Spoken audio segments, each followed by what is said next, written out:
pero había otras que eran más poderosas todavía que las leyes. Son, insisto, muchas, diferentes, las vamos a ir clasificando, vamos despacio, porque quiero que les quede claro, porque siempre, siempre, siempre, en los parciales, finales, recuperatorios, lo que fuere, tomo fuentes del derecho. Entonces, para mí es importante que ustedes tengan en claro cuáles son, me las puedan nombrar íntegramente cuáles son, y por lo general, después les pregunto que amplíen, bueno, sobre más, una, constituciones imperiales, edicto del pretor. Son muchas, están mezcladas, y a medida que van entendiendo más cómo funcionaba la monarquía y la república, no sé hasta dónde llegaron con Juan o con Juli, hasta dónde van viendo los periodos históricos.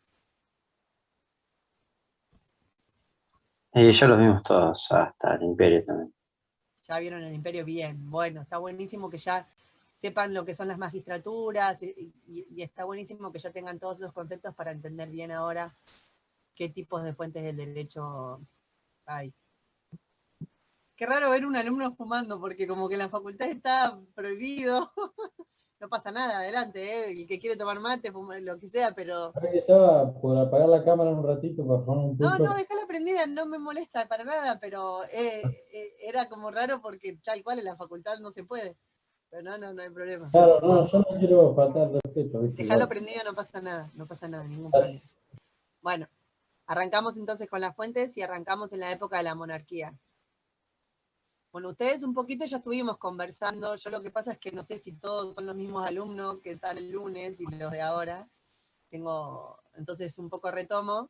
Estuvimos conversando acerca de qué eran las fuentes, ¿no? Esto del concepto de lo que surge, de lo que hace al derecho, bueno, cómo termino aplicando el derecho, esta idea de fuente y de que cómo se forma. Ya eso lo estuvimos conversando.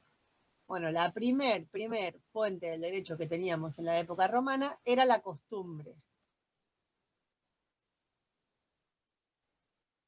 Nos ubicamos en la monarquía. Ustedes saben que cuando se constituye Roma y se crea mediante con ese rito sagrado y se hacen los muros y todo lo que está dentro de la ciudad, es decir, de que ya tenemos la ciudad de Roma, comienza bajo un sistema de gobierno de monarquía. Teníamos reyes.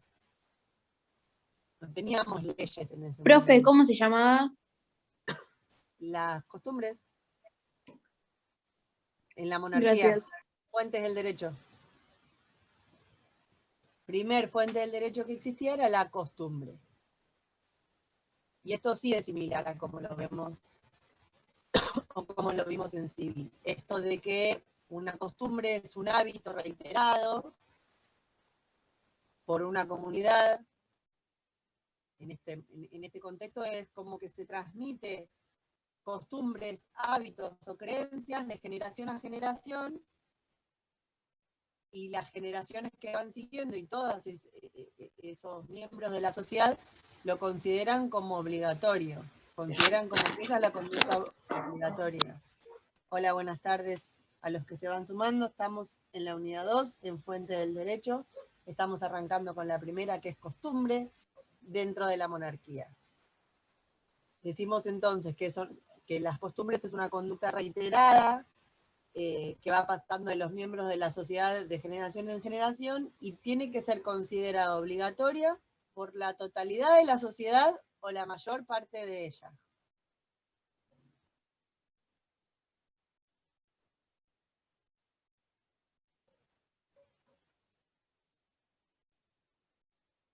La sociedad tiene que tener, para que sea considerada fuente del derecho, esta convicción de la obligatoriedad.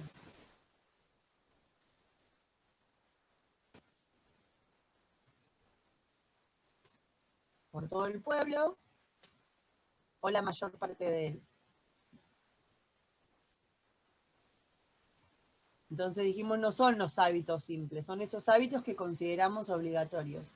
Y que como se van transmitiendo de generación en generación, también acá se habla de las mores mores, te los escribo, mores maiorum,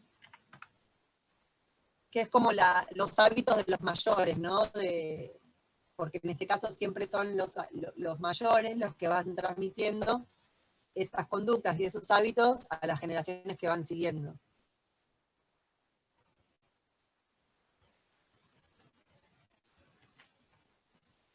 Entonces, en la época de la monarquía decimos, no tenemos ninguna ley escrita. Imagínense que recién se está constituyendo la sociedad, recién se está constituyendo la monarquía, pero va a ser considerado fuente del derecho, es decir, va a ser considerado. ¿Se acuerdan que el objetivo de aplicar el derecho era esta armonía social? Es decir, que se puedan resolver los conflictos. Bueno, se van a resolver los conflictos conforme se hace habitualmente por costumbre. Sí, podría ser que existan referentes a quienes se les consulten, pero gran parte de la sociedad, del pueblo, tiene que considerar que es obligatorio. Entonces, primer fuente del derecho en la monarquía y en la época romana fue la costumbre.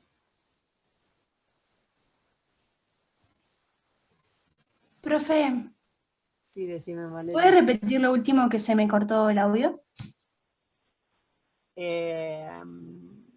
No sé exactamente qué dije, de que la última de las costumbres, la primera de la fuente del derecho en la época de la monarquía entonces es la costumbre, que es este hábito jurídico que es repetitivo y que el pueblo, o la totalidad o la mayor parte del pueblo lo considera obligatorio.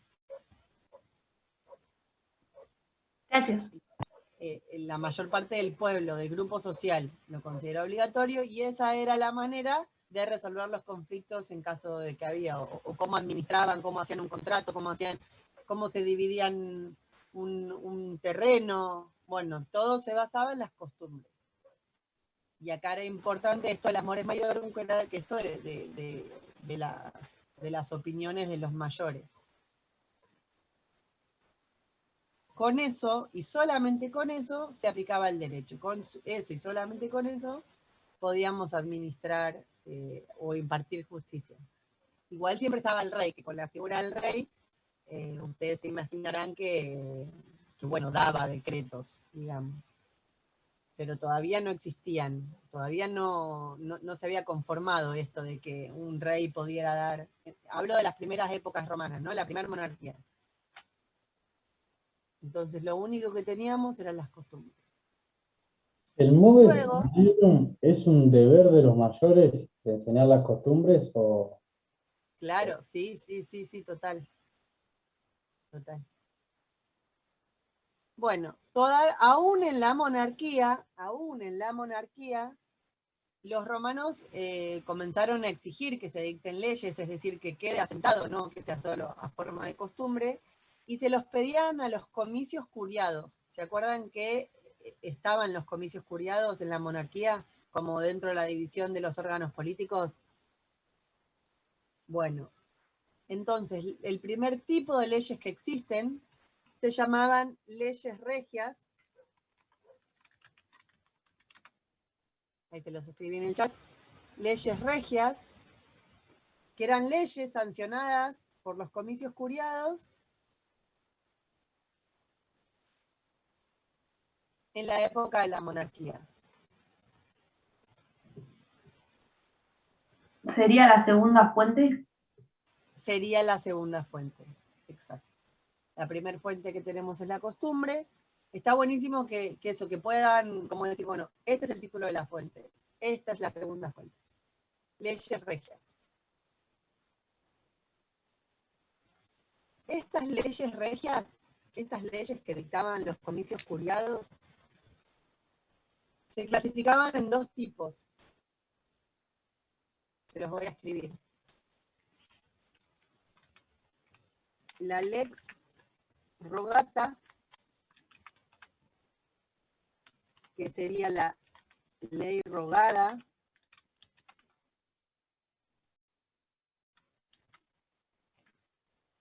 y dos, la lex data,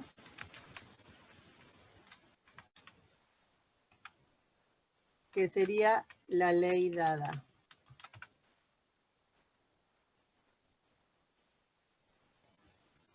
Teníamos la lex rogata o la lex data.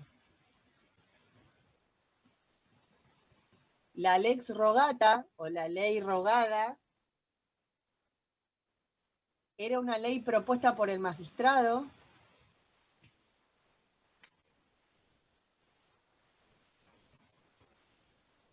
y el pueblo podía votar si estaba de acuerdo o no. El pueblo podía dar su opinión, si aprobaba o no.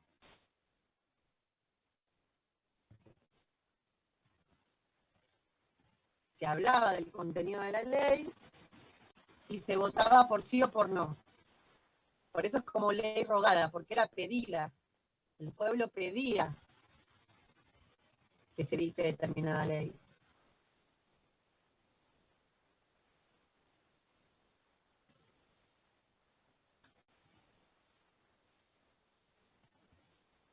Y después teníamos la ley dada, que por el contrario, era establecido directamente, como si fuera un decreto. Se establecía directamente y no se convocaba al pueblo, no importaba la opinión del pueblo.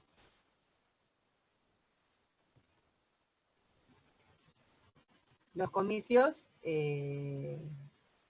los dictaban. Sí podía ser que lo solicite el rey, pero no el pueblo.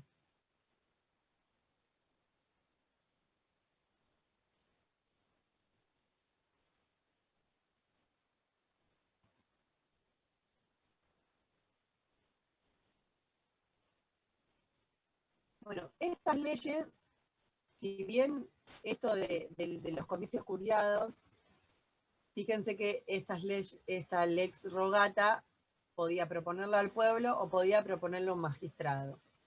Yo les digo magistrado, y estamos hablando de la monarquía, ¿no les hace ruido? Porque ¿cuándo comienza a haber magistrados?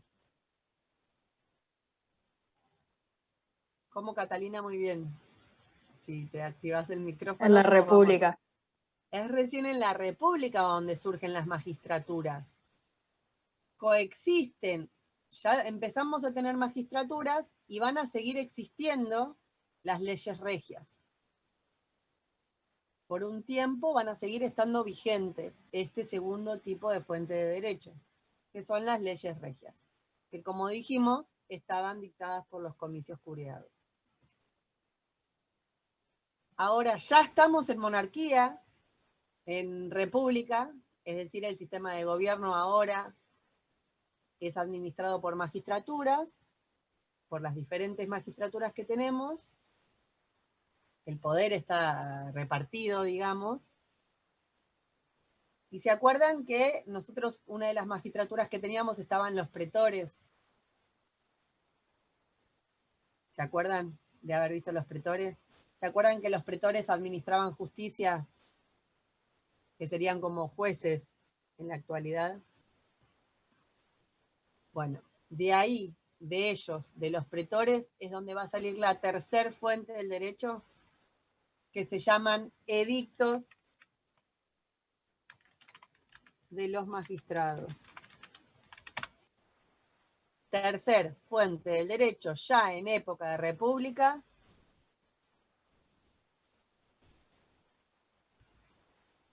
los edictos de los magistrados. Profe, ¿el edicto era del pretor era algo así como un fallo? ¿Puede ser? Sí, no serían como fallos. En realidad es lo que, en el momento en que un pretor asume su cargo, este pretor en su cargo en la magistratura asume su cargo, que ahora igual se los iba a explicar, dice cuáles van a ser todos los principios jurídicos con los que él va a cumplir mientras dure su mandato. ¿Se acuerdan que los mandatos eran temporarios y que iban cambiando? Bueno, durante lo que dure mi mandato, como pretor, yo voy a regirme por estas normas jurídicas. Entonces, establecía cómo iba a resolver un caso u otro.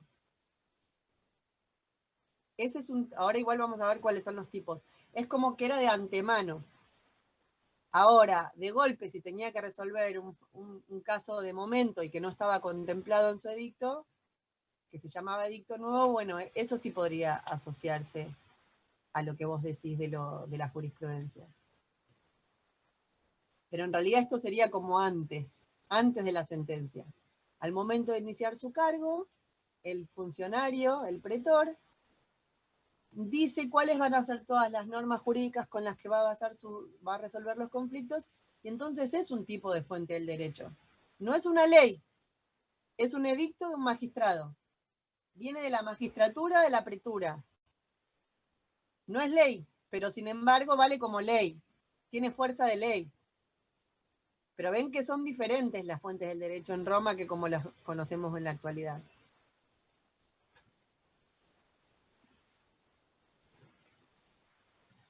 Eran como funciones legislativas, que funcionaban como hoy en día haría un congreso, digamos. Funcionaba como una ley. Serían como un código procesal, imagínense, hoy en día. Tenían fuerza de ley, como les decía, pero los pretores tenían el ius edicendi. El ius edicendi, ¿se acuerdan que ius quería decir derecho? Los pretores, estos magistrados, tenían ese ius edicendi, que es ese derecho de dictar edictos. Como los pretores tenían ese derecho de dictar edictos, lo hacían.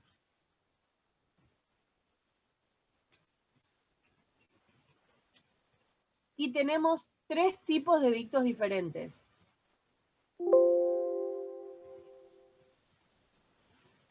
El primero es el de edicto perpetuo,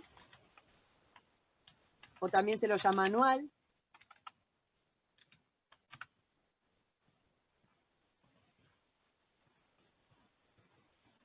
El edicto perpetuo o anual, es este edicto que establecía, lo que les explicaba recién, ¿no? Que establecía todas las pautas y normas jurídicas que iba a aplicar. Y era anual porque se acuerdan que las funciones de los pretores, perdón que apago el celular.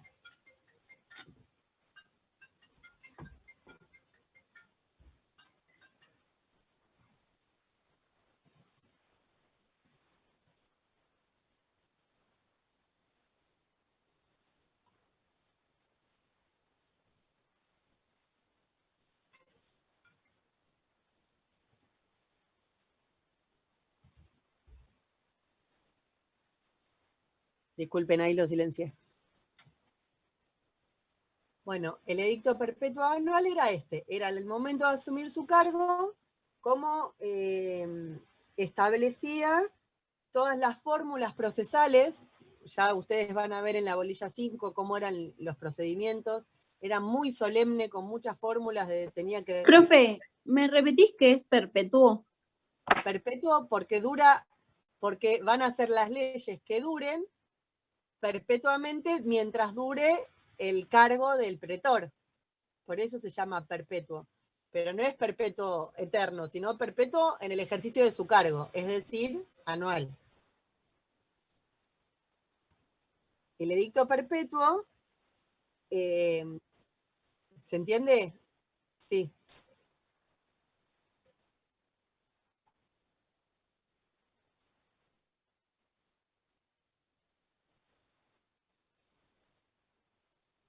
No, yo les dije a ustedes que específicamente en la bolilla 2 yo me basaba por Argüello y que se guíen por cómo lo doy en clase, porque en el material de estudio está organizado de otra manera.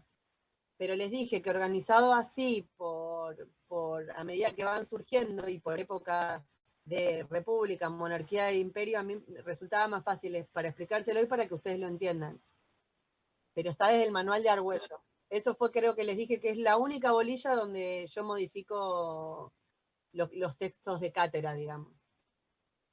Porque en realidad estos textos de cátedra en realidad están hechos en Mar del Plata y subidas en esta plataforma de Mar del Plata, pero yo si estuviéramos en presenciales les diría vayan a la biblioteca y agarren Argüello, que está buenísimo. Yo por lo general sigo también el cuadernillo que están de Mar del Plata, pero estas clases organizadas así, para mí es más fácil de comprender. Así que este tema ustedes, como les dije, oriéntense por cómo lo doy en clase y si alguno lo quisiera en soporte papel, yo me guío. Bueno, en Di Pietro también está bastante parecido, en el libro de Di Pietro o de Argüello. ¿Sí? Bueno, además igualmente ustedes en realidad si lo leen en el PDF no va a haber algo contradictorio. Yo lo que hago es explicarles cómo es la fuente. Ustedes si tienen solo acceso al material que está cargado pueden complementar la información. Yo les explico bien cómo funcionaba el sistema. Más práctico me parece. Que lo entiendan bien cómo funcionaba. ¿Sí? Entonces les decía que al momento en que ejercía el pretor su función, que duraba 1 año, él presentaba todo su conjunto de fórmulas procesales, las normas de derecho que iba a utilizar, como si fueran leyes. Por eso digo, tienen fuerza de ley, pero no eran leyes, eran edictos. Edictos de los magistrados.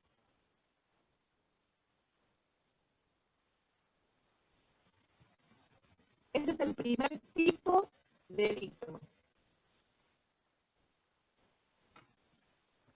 Perdón, profe, se le corta por momentos. Tengo con internet, chicos.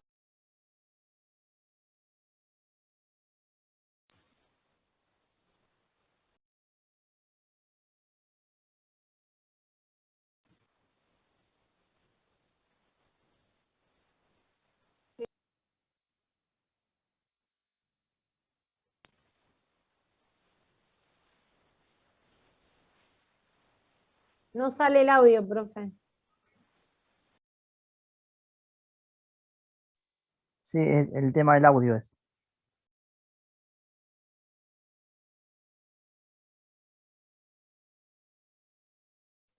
Tiene el micrófono apagado, profe.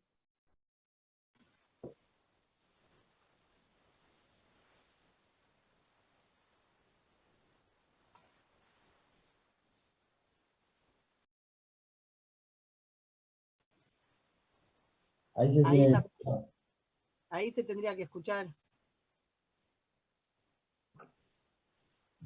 Lo que me marca es que ¿se me escucha ahora? Sí, Sí, ahora sí. Igual me dice su altavoz no funcione, compruebe la conexión a internet.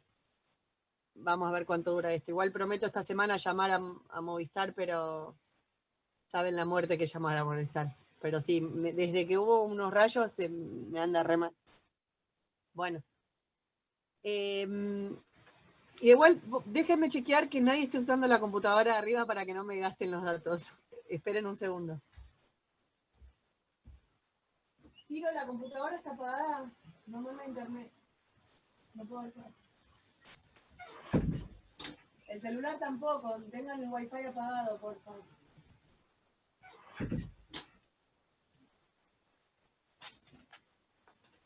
No, estaba todo apagado. Bueno. Ese es el primer tipo de edicto. El segundo tipo de edicto es el traslaticio. Traslaticio.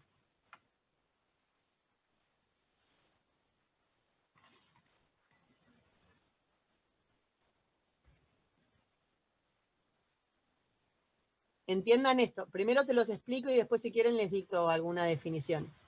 Entiendan esto. ¿Qué pasaba? Se empezaba a necesitar querer tener una estabilidad jurídica. Porque imagínense que si todos los años cambia otro pretor y viene con un manual diferente y otro, y otro, y otro, y otro, jurídicamente es un despelote y no estamos yendo a la armonía social que estamos queriendo conseguir. Entonces, este segundo tipo de edicto, que se llama traslaticio, surgió porque a partir de que surge, el nuevo pretor toma varios puntos del edicto anterior, que estaban en vigencia antes, y se los traslada a su nuevo edicto perpetuo.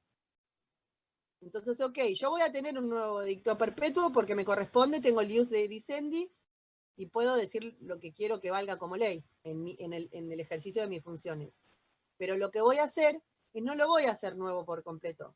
Voy a tomar varios puntos del edicto anterior, los voy a trasladar a mi edicto anual, así hay una continuidad normativa, así hay una continuidad de fórmulas. Primero se los quería explicar y ahora si quieren les doy una definición, pero para que entiendan, y a mí me gusta mucho que ustedes puedan entender con el título, por ejemplo, el otro era el perpetuo, anual, ¿por qué se llama así? Que lo puedan comprender y no decirlo de memoria, porque si uno nos acordamos algo de memoria, después nos olvidamos y en cambio si podemos interpretar las palabras, nos sirve mucho como método de estudio. Traslaticio, ¿qué pienso? Trasladar. ¿Qué se trasladaba? Para el momento que estén estudiando, para el momento que rindan, ¿qué es lo que se traslada? Se trasladan puntos del edicto anterior y lo voy a trasladar al nuevo edicto que se está formando.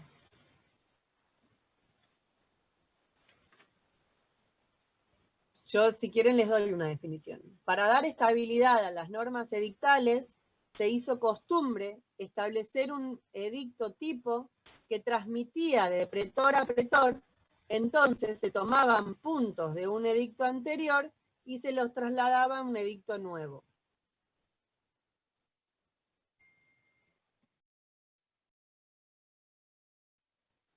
Tipo.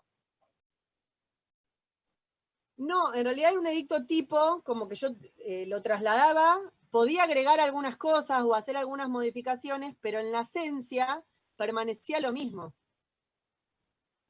Profe, ¿y siempre en todos los edictos nuevos se trasladaba lo mismo? ¿O Claro, eso podía? se iba trasladando el anterior, y el nuevo que venía podía hacer alguna modificación, pero en la esencia del edicto era el mismo. Porque si no, no había estabilidad. Claro. Claro, como tomando los puntos del anterior, me los trasladaba al mío nuevo. Imagínense esto, como para darles un ejemplo práctico. A partir de mañana yo no voy a hacer más no voy a hacer más la titular de cátedra de esta materia, va a venir otra docente, pero va a tomar el programa de la materia. Si quiere lo puede modificar, como hice yo, por ejemplo, con esta bolilla. Yo puedo modificar algo, pero en la esencia, el punto del programa es el mismo. Yo no puedo andar cambiando todos los años el programa de una materia. Pero sí puedo hacer modificaciones, de hecho, fíjense, las hice, y esta bolilla la modifiqué a mi criterio. Pero todo lo demás está igual. Como para entenderlo con un ejemplo práctico. Yo igual les repito esto.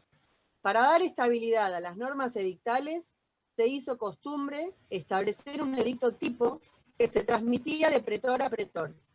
Entonces, se tomaban puntos de un edicto anterior y se los trasladaba al edicto nuevo. Por eso se llamaba edicto traslaticio.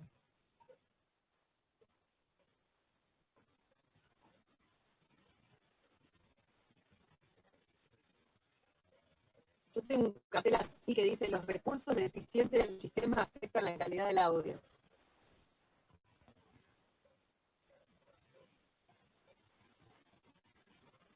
Bueno, y el tercer tipo, ¿se entendió? Bien. Y el tercer tipo de edictos de los magistrados, yo voy a apagar el wifi del computador.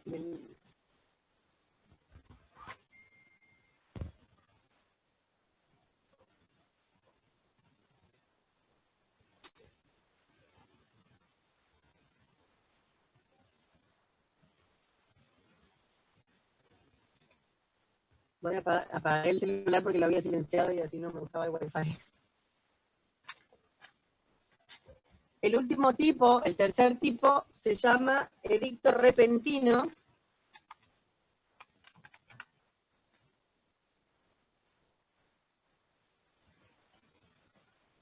Lo mismo, interpretando palabras.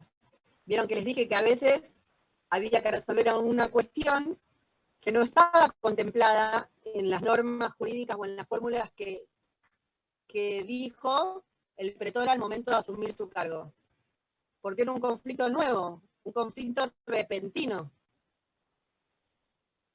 Entonces, al tener que resolver sobre algo que no estaba legislado, que no lo tenía ninguna normativa, dictaba ese pretor, dictaba un edicto repentino, es decir, complementario al anual.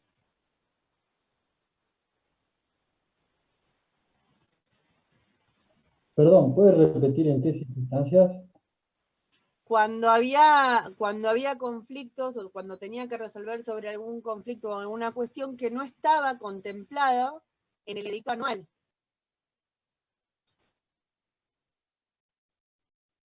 Por un conflicto nuevo. Por así decir, como que no estaba tipificado. Claro, exacto. Como que no lo tenía establecido, entonces tenía que complementar, sí, en realidad, sí, sería como complementario al traslaticio, es traslaticio, está bien, lo que pasa que se llama edicto nuevo igual, porque es el edicto nuevo del pretor que está en su propia función.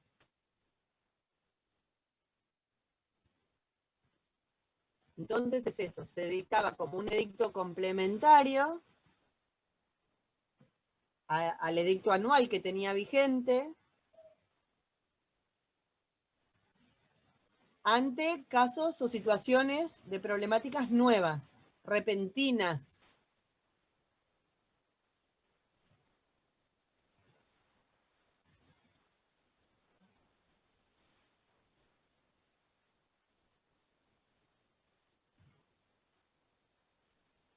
Los pretores, como les decía, que eran como los que administraban justicia, hacían reglamentaciones, reglamentaban situaciones, hacían proyectos, y se publicaban en una tablilla. Los edictos se publicaban en una tablilla.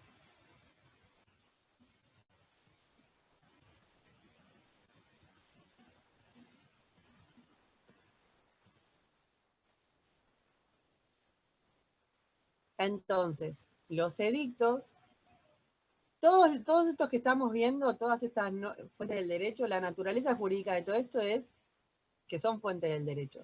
Entonces, si yo les pregunto primero, ¿qué es un edicto del magistrado? Lo primero que ustedes me responden es una fuente del derecho romana de la época de la República.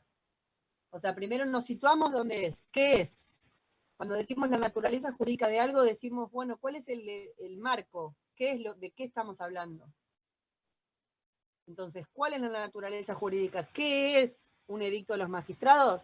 Un edicto magistrado es una fuente del derecho romano de la época de la República, en donde los pretores, gracias a tener ese ius edicendi, que era ese derecho de poder dictar edictos, no eran leyes, eran edictos. Tenían fuerza de ley, repito, pero no eran leyes. Pero eran similares. Pero en Roma, a ver, es como que si los jueces de hoy en día podrían dictar leyes. No, nosotros sabemos que los que dictan leyes es el poder legislativo, que sería en este caso los comicios curiados, los comicios. Ellos pueden dictar leyes. Bueno, en Roma también podían dictar la parte procesal y los jueces. Por eso es re diferente a la actualidad de esta parte. Profe, ¿entonces los pretores son jueces? Sí. Sí, cumplían esa función.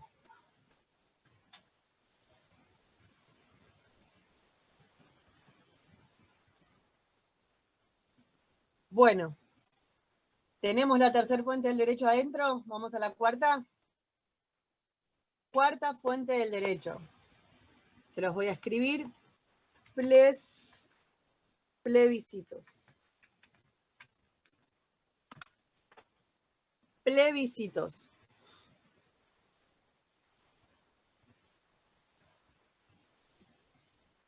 Cuarto tipo de fuente del derecho, también en la época de la República, seguimos en la República.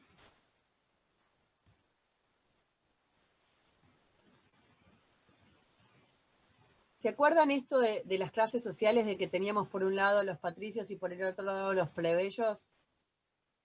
¿Se acuerdan que las monarquías tenían algunas funciones exclusivas para los patricios y que teníamos de hecho una magistratura específica que era el tribuno de la plebe? ¿Recuerdan esto? Como que tenían sus propias leyes o sus propias normativas los plebeyos. Entonces, los plebiscitos, con esto de interpretar la palabra de plebe, piénsenlo como plebe, de los plebeyos. Los plebiscitos eran esas decisiones del tribuno de la plebe.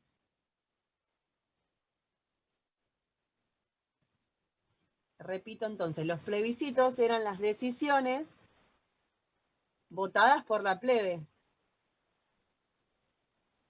En estos tribunos, en el tribuno de la plebe. ¿Tiene nombre en latín el tribuno de la plebe? ¿Cómo? ¿Tiene un nombre en latín el tribuno de la plebe? No. Sí, plebis. No. O si lo tiene, no lo sé. El tribuno de la plebe. No, tribuno de la plebe.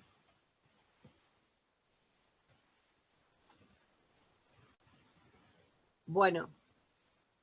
O sea, eran leyes hechas por plebeyos para plebeyos. Definitivamente que lo que el tribuno de la plebe establecía a un patricio, a un ciudadano romano, no lo afectaba. Valían para ellos, para los de la plebe.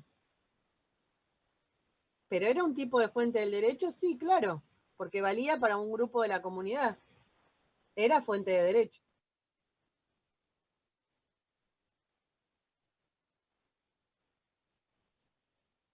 Posteriormente, a medida que iba avanzando la historia romana o la historia de la sociedad romana, las clases sociales, si bien nunca llegamos a tener una igualdad de clases sociales, de hecho no nos pasa ni hoy en día en la actualidad, pero es como que se iba achicando la brecha entre las grandes diferencias que había en las clases sociales.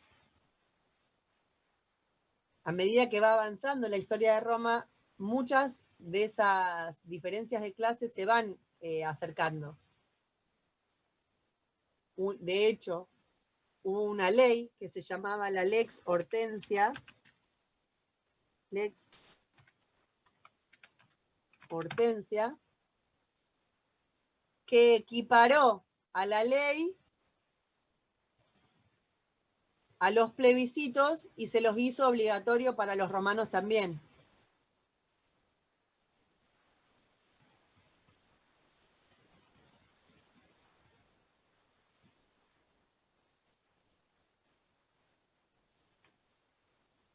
O sea, tenían alcance para todos, tanto para los ciudadanos romanos patricios como para los plebeyos. Sí, repito, José, capaz voy más lento. Que estos plebiscitos, originalmente cuando surgieron del tribuno de la plebe, solamente valían para los plebeyos, para la clase social de los plebeyos. Entonces, si estaba establecida una norma, que en realidad no era una ley, porque, repito, es otro tipo de fuente de derecho que se llama plebiscito, pero establezco en un plebiscito una norma, una regla, solo valía para los plebeyos y no para los patricios. Con el tiempo, con esta ley Hortensia, se equiparó a la ley, es decir, se equiparó a las leyes regias y comenzó a tener validez para todos igual.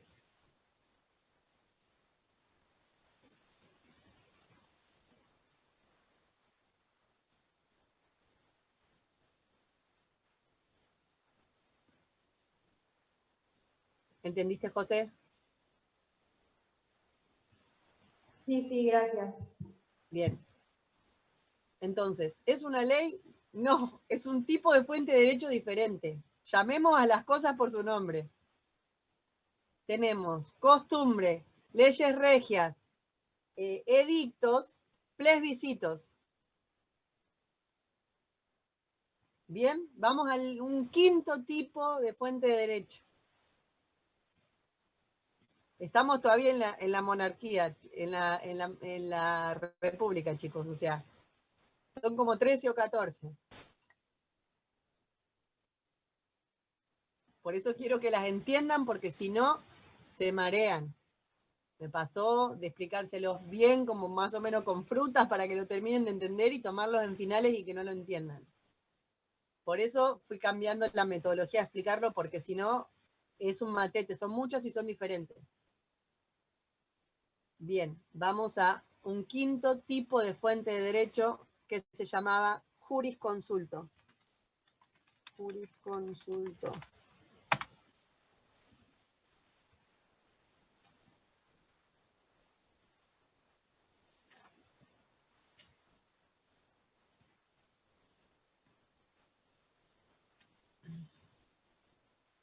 No, disculpen, les voy a dar primero la ley de las 12 tablas porque acá ya me estoy metiendo en el Principado.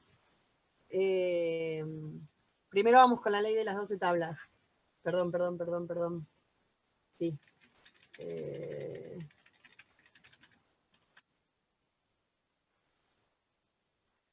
Claro, no, vamos a la ley de la... el jurisconsulto lo dejamos para después. Primero vemos la ley de las 12 tablas. Porque así no les altero el orden.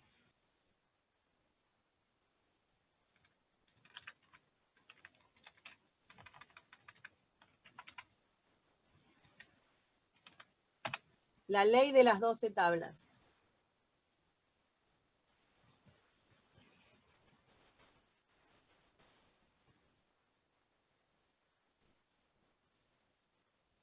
Bueno, no teníamos hasta el momento normas escritas. Continúa siendo la quinta, sí, exacto, quinta fuente del derecho.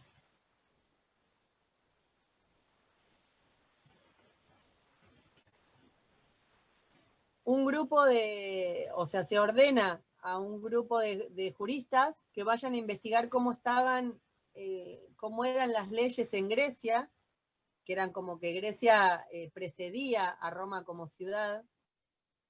Entonces se manda un grupo de investigaciones de 10 personas a que vayan a Grecia para que investiguen cómo tenían las leyes, cómo eran las leyes en esa ciudad. Entonces se convoca una magistratura extraordinaria. ¿Se acuerdan que teníamos las magistraturas ordinarias?